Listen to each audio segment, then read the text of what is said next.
मैं अभी एक छोटा सा कहानी सुनाने जा रही हूँ जिसका शीर्षक है सुसंगति एवं कुसंगति। एक तोता और तोती अपने दो बच्चों के साथ एक पेड़ पर रहते थे।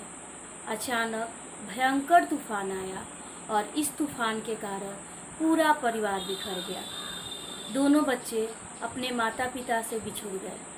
एक तोता जंगल में पहाड़ी पर जा गिरा जहाँ चोरों की बस्ती थी और वहीं रहने लगा तथा पलने बढ़ने लगा। दूसरा तोता पहाड़ी के नीचे जहाँ ऋषि मुनियों का आश्रम था वहीं जा गिरा और वहीं पर रहने लगा तथा पलने बढ़ने लगा। एक बार एक देश का राजा शिकार करते करते उसी जंगल में पहुंचा जहाँ पर ये तोते रहते थे। वो हिरन का शिकार करते करते जंगल में पहुंचा।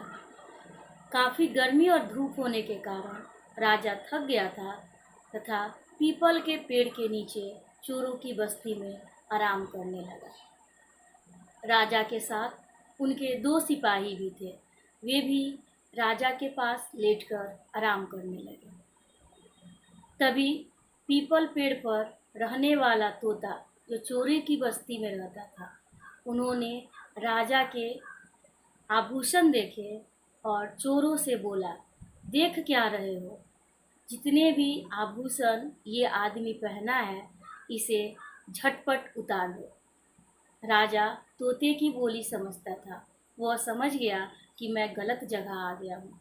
उसने तुरंत अपने दोनों सैनिकों को उठाया और आगे चलने के लिए कहा और राजा उसी समय उठकर आगे की ओर निकल गया।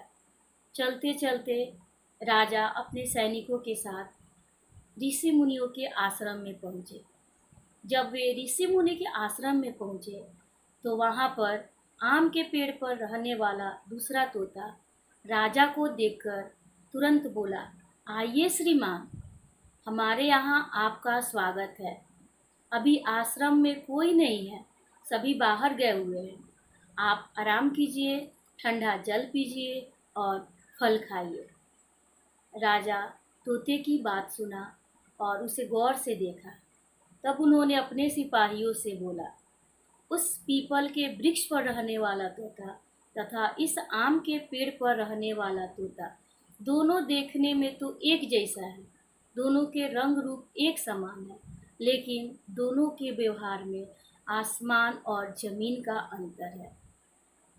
राजा की बात सुनकर तोता ने कहा, आप ठीक कह रहे हैं महाराज, वह मेरा अपना सगा भाई है।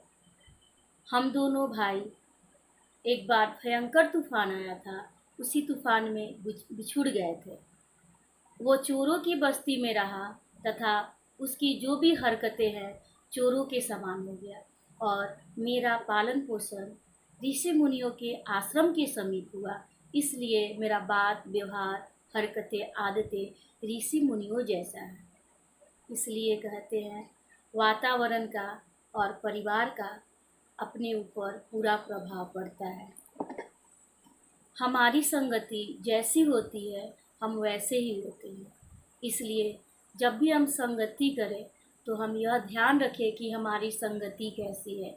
हमेशा अपने संगति को हम सुसंगति बनाएं, अच्छे लोगों से दोस्ती करें और अपने जीवन को सुंदर बनाएं। हमें हमेशा कुसंगति से बचना चाहिए।